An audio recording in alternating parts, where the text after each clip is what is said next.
This video was originally written at the start of 2025, and it was rewritten and filmed in December of that year. It's ostensibly about US imperialism, but since its filming, events have happened. The United States hit Venezuela with a large-scale strike early Saturday and said its president, Nicolas Maduro, had been captured and flown out of the country.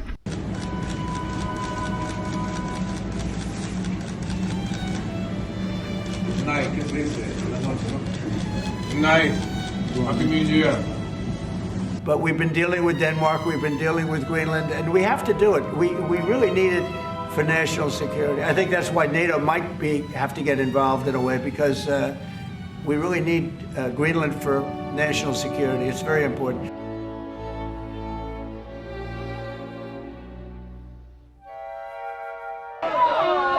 We're outside the Federal Whistle building, and it's getting a bit tense.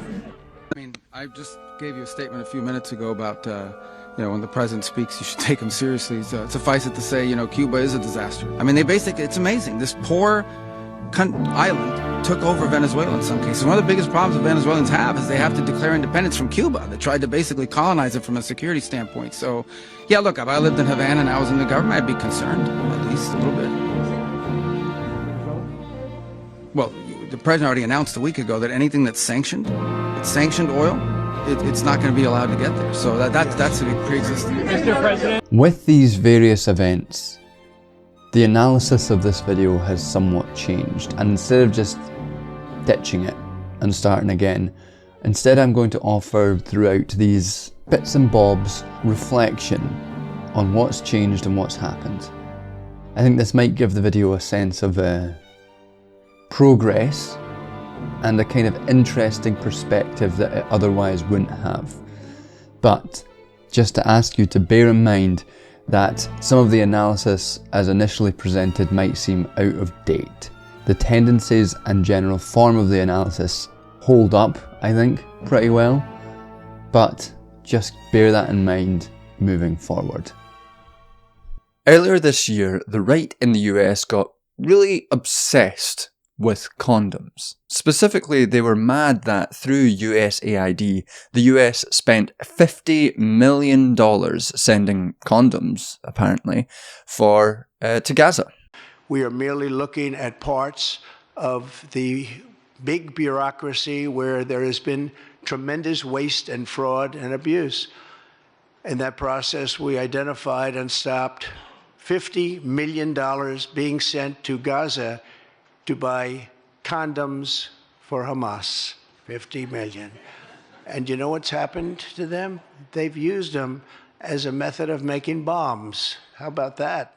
Condoms for bombs. What a waste. Bombs that are, going to kill our allies. Condom bombs. Killing our allies. By slashing frivolous spending like these condom bombs from the USAID budget, Trump and Elon were effectively trimming the fat and putting America first. Unsurprisingly though, this condom story turned out to be a lie. Trump and Elon had told to decimate the budget for one of the major arms of US foreign policy, which is USAID. You said on X that an example of the fraud that you have cited was $50 million of condoms was sent to Gaza. But after fact-check this, apparently Gaza in Mozambique, and the program was to protect them against HIV. So can you correct the statements? It wasn't sent to Hamas, actually. It was sent to Mozambique, which makes sense why condoms was sent there. Yeah. And how can we make sure that all the statements that you said were correct, so we can trust what you say? Well, first of all, some of the things that I say will be incorrect and should be corrected. So nobody's going to bat 1,000. I mean, we will make mistakes, but we'll act quickly to correct any mistakes. I'm not sure we should be sending $50 million worth of condoms to anywhere, frankly. I'm not sure that's something Americans would be really excited about. USAID not only provides lots of goods across the world, from medical supplies like condoms to food, but it was also a way in which the US projected its power and secured its position of global leadership. The shining city on the hill, the good guys. Trump's obsession with getting a good deal for America, coupled with his total idiocy has led him into making some baffling foreign policy decisions like this. And this sort of basically makes little sense for securing US interests, except insofar as they play to an increasingly fascistic nationalism. Right, so here is where we think we can probably pick up on some of the earlier changes that would appear in this script if I'd written it a couple of weeks later, where it's become apparent that the fascistic nationalism is pretty much on the go, and we can interpret things like the decline of USAID within that kind of fascistic nationalism, as we can see from the murder of US citizens on the streets, the kidnapping of foreign leaders, and the attempts to expand into Greenland. These all seem pretty indicative of a empire in decline and the spread of its kind of fascistic hard power swings that will become apparent throughout the rest of these voiceover notes. This is going to be a recurring theme. It seems like, to me, the decline in USAID can be understood as an early stage of the transition towards more fascistic imperialism. For example, his decision to suspend military aid to Palestinian Authority's security forces alongside his condom claims might look like some straightforwardly anti-Palestinian move, but he likely doesn't realise that for Palestinians, PA security forces are just an extension of Israeli domination, Israeli colonial domination. In related news, PA-Israel security ties publicly back in full swing as Palestinian security forces transfer 4 suspects to Israeli authorities. And in fact, PA security forces were created to act on behalf of Israeli interests as a condition of the influx of foreign aid into occupied Palestine. In cutting their funding, Trump's actually accidentally done something that might benefit Palestinians instead of the US's regional partner Israel. Another 4D chess move from President Big Brain. The slashing of USAID is motivated by the Trump administration's blunt force American First doctrine. Seeing all this humanitarian aid leaving the country, helping people in different countries, just makes no sense to him. I mean, I guess helping people probably makes little sense to Donald Trump. I don't think he's ever helped someone in his life. He doesn't understand that USAID is more than just a woolly, liberal, soft-hearted philanthropy. It's a method of projecting US power. It's a method of maintaining global neoliberal hegemony. And it's useful to American interests to spend that money. But for a lot of people outside the US, the projection of US power overrides their own interests while keeping them dependent on the whims of our global waning superpower.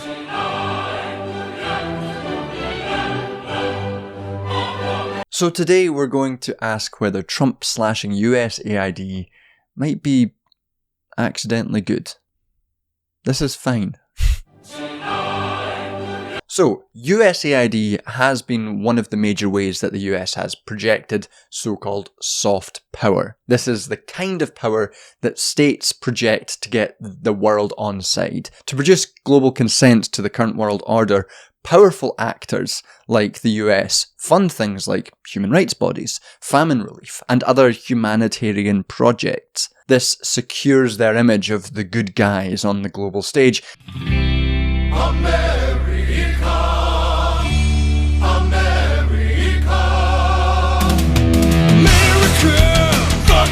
And encourages close diplomatic ties between states like the US and the rest of the world.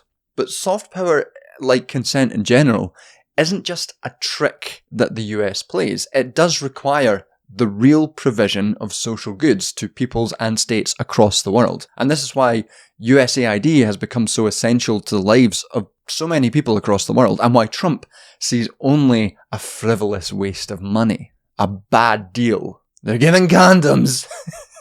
It's a bad deal, folks. Condoms to Gaza. That's my Trump, by the way. It gets better or worse depending on the moment. You know, this story about condoms being sent to Gaza to be made into bombs is maybe the most famous example of this current attack on USAID. But as we said, it was a bizarre lie. instead of funding condom bombs for Palestinians, and hey, maybe this wouldn't be such a bad idea after all, but instead of doing that, the USAID grant was really given to the Elizabeth Glaser Pediatric AIDS Foundation, which works on different health programs in the Gaza region of Mozambique. And this is a prime example of a social good which projects the US's image as a good guy on the world stage. Condoms for an AIDS charity doesn't seem to be such a wild waste of money, and cutting that funding will likely cause death and real harm to the people of Mozambique. I'm not sure we should be sending $50 million worth of condoms to anywhere, frankly. I'm not sure that's something Americans would be really excited about.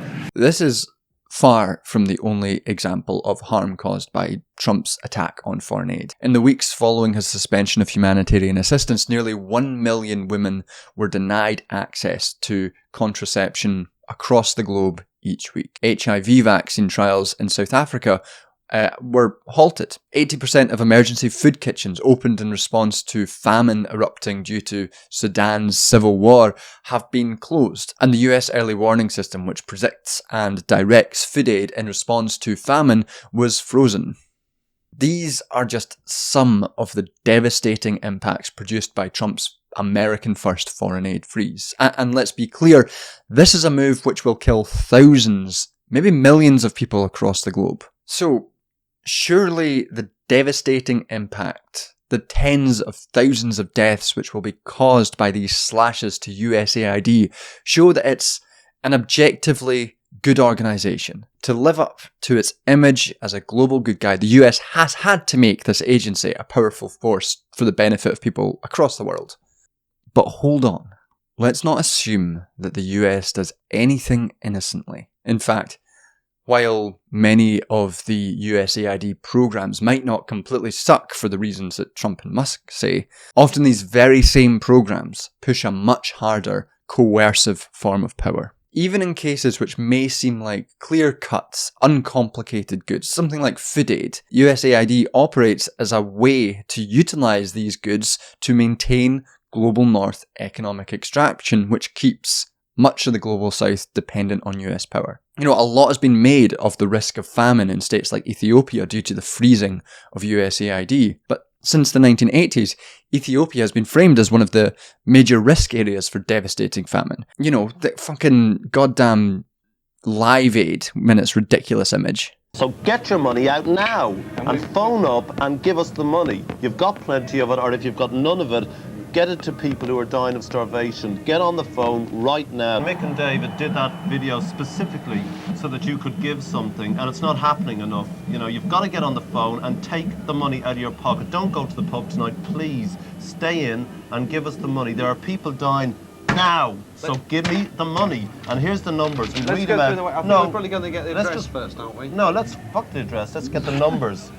We could turn those deserts in Africa into fertile land. I mean, the technology's with us. You know, I'm filming this at Christmas time, and every time I hear Live Aid as a song, I think, you are actually part of the problem that you and your smug fucking friends think that you're trying to solve, Bob Geldof, you smug piece of shit.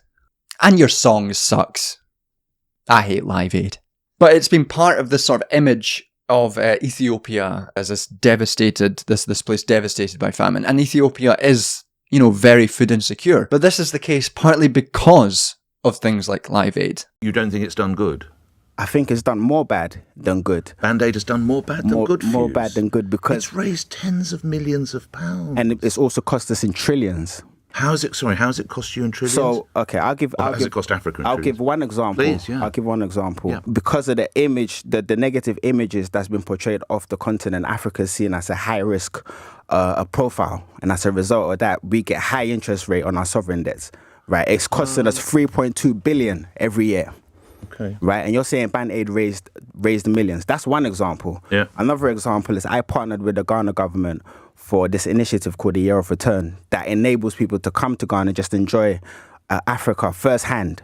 Right, we managed to raise in that year 1.9 billion for the economy. Now imagine this scaled across the continent and all the countries in Africa position themselves like that. So that's potential revenue that we've lost over the years. And when you work that out, it's about 100 billion per year. The image of Ethiopia as a area of immense famine has been used to justify pumping huge amounts of food aid into its economy. Ethiopia now receives more food aid than almost any other country in the world. But this isn't just philanthropy. This isn't just a mistake that fucking Bob Geldof and his wanker friends made. Now, in the first instance, the provision of food aid across the world is a means through which the US can project its soft power and, the image of itself as the legitimate guiding world police force, world welfare, the legitimate hegemon, the city on the hill.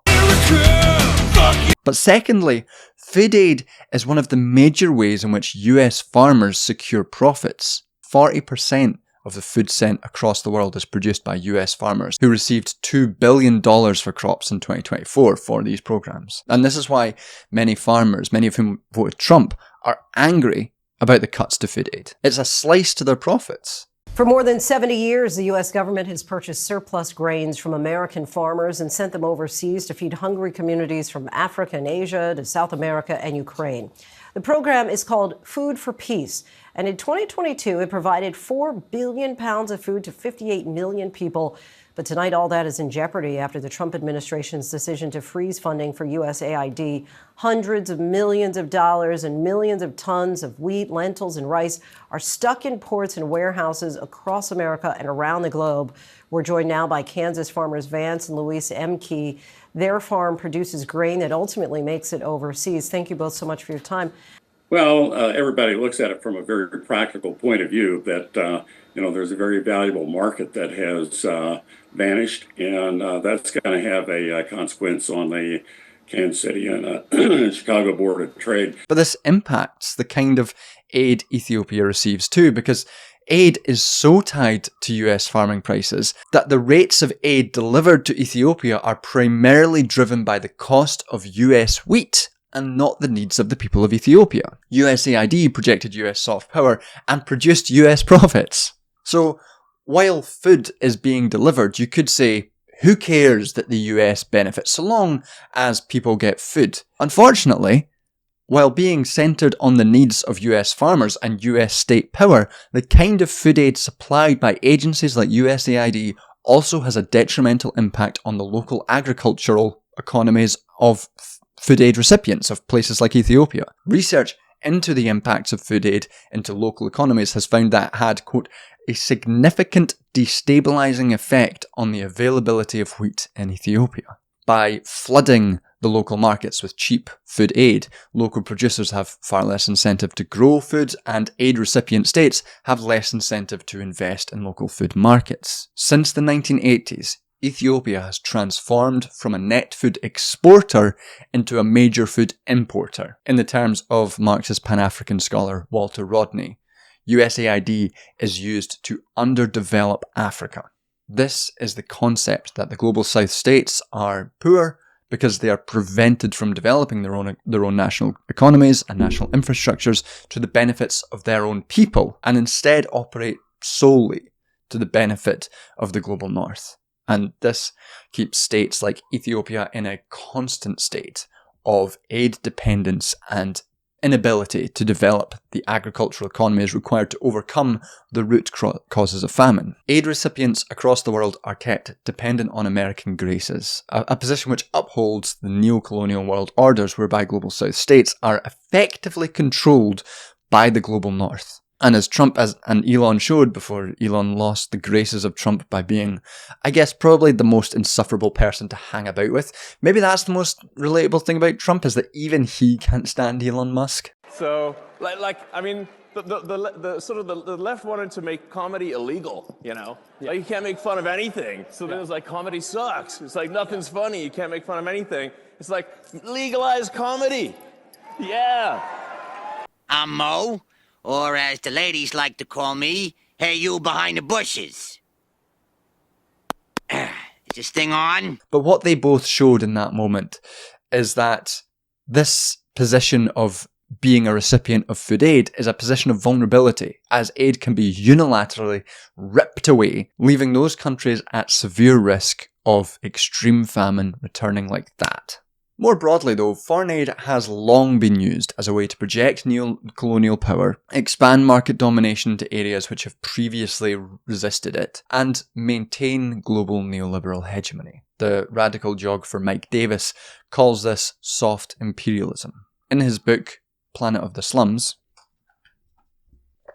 there we go. In his book, Planet of the Slums, I always have a book handy, Davis argues that foreign aid, including USAID, has been used in conjunction with neoliberal debt regimes imposed by the World Bank and the IMF to reduce the power of recipient states by allowing large networks of global north NGOs with small, dependent local organisations to effectively circumvent the recipient state and impose modes of life, more often than not marketised life, on global south populations with little or no local consent. Davis describes how self-proclaimed world fixers like financier and philanthropist James Wolfensohn operated within these networks in the 1990s to incorporate large NGOs within the functioning of the World Bank system since its neoliberalisation.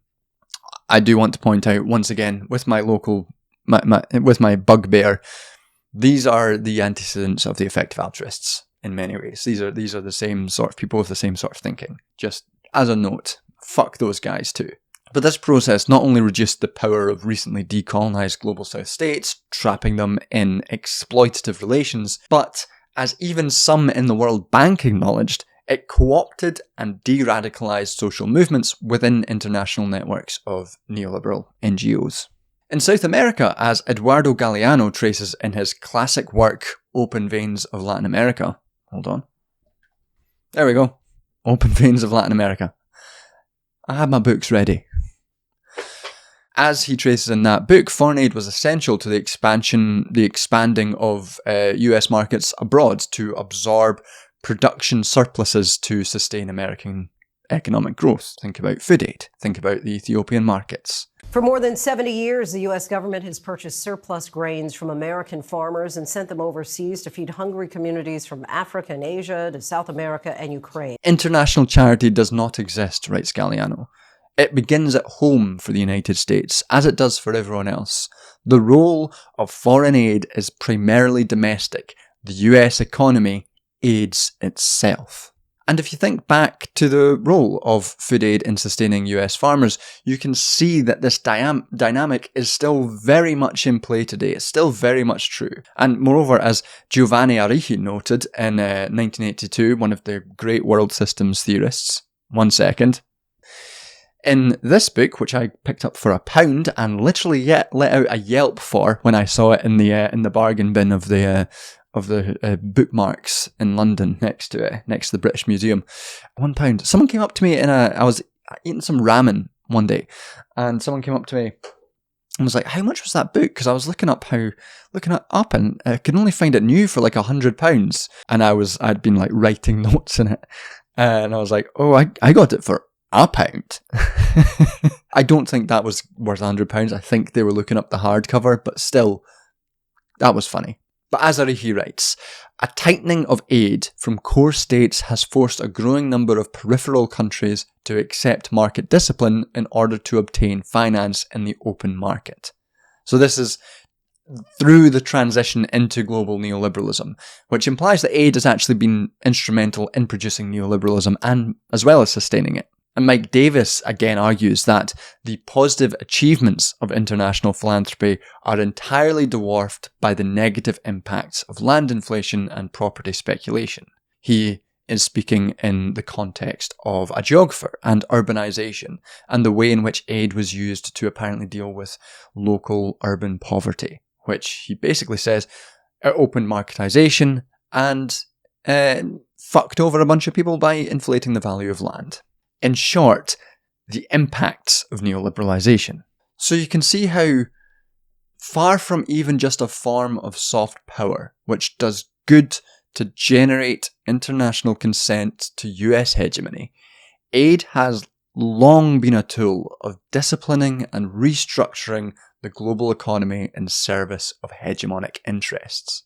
But more than just de-radicalization or disciplining, foreign aid has caused an immense amount of direct harm and facilitated right-wing dictatorial violence. For example, during Brazil's military dictatorship, USAID financed the eviction of 140,000 residents of the impoverished favelas overlooking Rio, with the aim to eradicate hubs of radical resistance to right-wing dictatorship. It was also to expand industrial development and produce gentrification, but it's a really good example of how the inflation of aid to deal with urban poverty was used by far-right regimes through USAID to enact fascistic violence, especially in Latin America. And in some cases, USAID has been used to attempt coups, or euphemistically, regime change. For example, in 2014, AP News reported that USAID was used to secretly build a Cuban Twitter alternative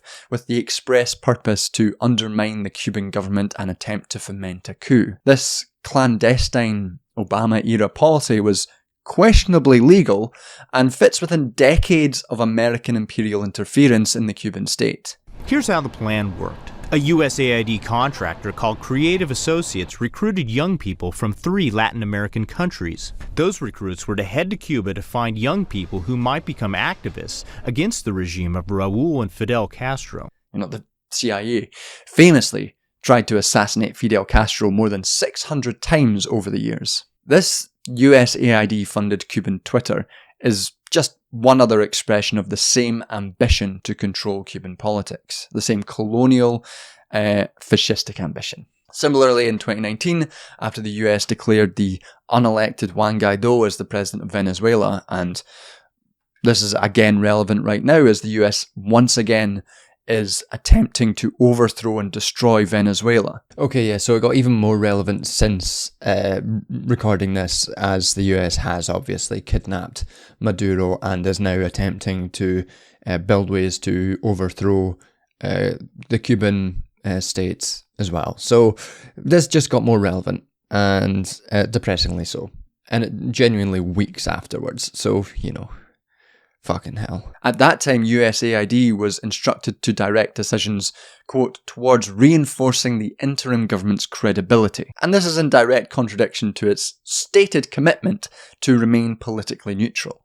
As an example, USAID leadership minimised funding to UN agencies in the region as they were deemed too sympathetic to the sitting Maduro government. These decisions resulted in a skirmish on the Colombia-Venezuela border as the sitting Venezuelan government accused USAID, legitimately, of conducting a covert operation. Again, this is an example of USAID being used as a vector of US imperial power to override the sovereignty of enemy nations, and it fits into a long history of foreign aid being used to support regime change in Latin America. The CIA involvement really began back in 1958. You have to remember that Chile had been a democracy since 1932, but it was a democracy that was not going to survive Nixon and Kissinger.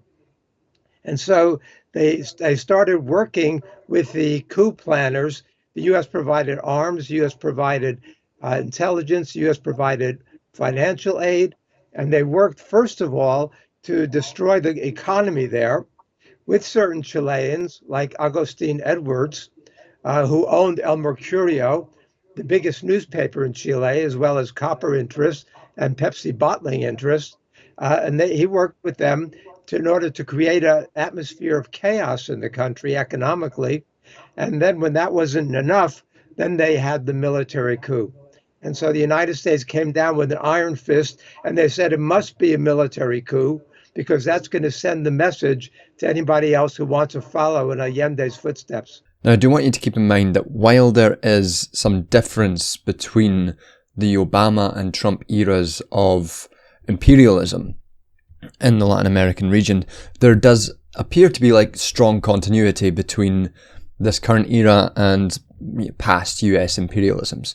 The way that the economy of Chile was crippled to foment resistance is very similar to what it looks like they're trying to do in Cuba at the moment. The blockade is about destroying and crippling Cuba economically, so that they can try and foment some form of local resistance, which can then be built upon to create some sort of likely extreme right-wing coup against the government. Now, for my money, I don't think that is going to happen in Cuba, because the Cuban government is still quite popular, and there is a massive degree of, for want of a better word, patriotism towards the state, especially against the US, which Cuban people generally realise as correctly as the biggest threat to their lives and their freedoms. But it does seem to be that strategy of trying to foment economic destruction to produce an anti-state, anti-government movement is one that is continuing to this day. If it's not successful, I can see the US attempting a military coup, but I don't see them having any ability to actually hold Cuba. The US doesn't have a good track record for occupying countries that do not want to be occupied. Vietnam, Afghanistan, Iraq. These places are not good indications of the US's ability to maintain their own interests there without losing control, especially Vietnam. Although, what is interesting about this case is that it indicates that in 2019, the Trump administration had an awareness of the specific hard power role of USAID, which is seemingly absent today. I guess Elon Musk replacing neo-conservative war hawks like John Bolton may have had a strange effect on the coherence of US foreign policy, in that Elon Musk is a fucking idiot. USAID is more than just good-hearted philanthropy. Whether it's used to try and coup foreign nations or to purposefully underdevelop African states, its end might not necessarily be uniformly a bad thing. As Patrick Gathrer of New Humanitarian wrote, "The hollowing out of Western aid will undoubtedly be tragic and painful. That said, this is also an opportunity to begin to build a world without aid." So, USAID has been a key method of projecting both hard and soft power from the US on the international stage, which makes Trump's slashing of its funding kind of baffling. Like many things with Trump, you just look at it and you say, what's going on? What the hell is going on? Despite the American First Doctrine, it seems like the decline of USAID might in fact place America second on the global stage to the growing power of China. Even liberal commentators realise that aid isn't just a good provided by the benevolent hand of the US government, or a waste of money as Trump and Musk contend, but is a method of securing US power on the world stage. Slashing USAID will inhibit the ability of the US to project both its soft power and its economic domination, and crucially, this will open gaps into which other world powers can step, challenging US unipolar dominance. China has long been investing into Africa, and commentators have been speculating that the slashing of USAID will provide China the opportunity to overtake the US as the largest investor and provider into the continent. Many also believe that China could fill these gaps, and that is a concern for many US foreign policy observers because they think that this would make China a more powerful force in the future. Despite US projected anxieties that China has increasingly engaged in debt trap diplomacy, whereby African states are coerced into following Chinese edicts, some studies on the topic have found Chinese financing to be relatively flexible, and this has been contrasted against US-backed investment vehicles like the IMF, which have a reputation for being coercive, defined by a hostile predisposition against state intervention and deficit spending. This indicates that China is concerned with maintaining good diplomatic relationships across Africa to sustain its growing power within the region. The potential impacts on the balance of world power are kind of unclear, but if the US does start to lose its grip on world hegemony, don't expect it to go down without swinging. So I think we probably can define the foreign policy of the last few weeks as going down swinging. I think I called that one. We might start to think of Trump's haymaker tariff war with Mexico, Canada, and indeed China as an example of the state trying to dominate others in its orbit and secure its own interests. And of course, the domestic economic impacts of this tariff war show that Trump's hardball might not be good for Americans at home. We might also see the increased nationalistic fervour as the American empire declines, which may mix with Trumpists' right-wing rhetoric to produce an internal politics which is quite scary. Yes, I am talking about fascism again. Yeah, I think I was pretty spot on with this as well. Probably the best illustration of this is that a day or two after the invasion and kidnapping of Maduro, it was knocked out of the news cycle by ICE agents shooting a woman in the face and then calling her a fucking bitch. So I guess we really are getting every dimension of US fascism on full display, kind of how I said right there. Not to toot my own predictive horn because it was obvious, but it's striking how quickly that played out, and it remains scary. I am scared for my friends in the US. Just my friends though, not my enemies. You guys, stay in your mess. And I will be writing a long video on neoliberal fascism in the new year, by the way, based on a paper which has been accepted for publication.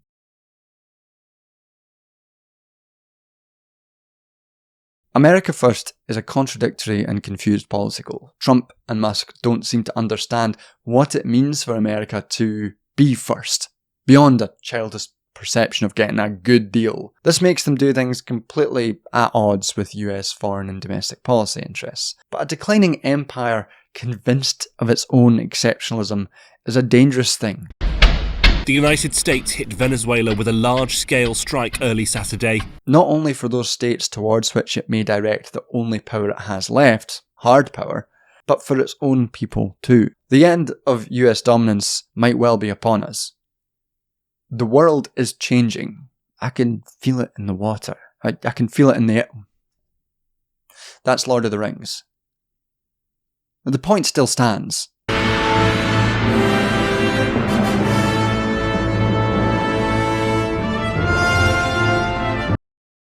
Now, before I get onto the credits and thank yous to everyone who supports the channel, my final reflection upon this month or so since I filmed this video is that I might be wrong in the way that I think Trump and Musk miscalculated their foreign policy interests, and it may be less of a miscalculation and more just an actual result of recognizing the decline of US hegemony and feeling like they need to. The US needs to lash out and do more hard power military expansionism to secure its interests.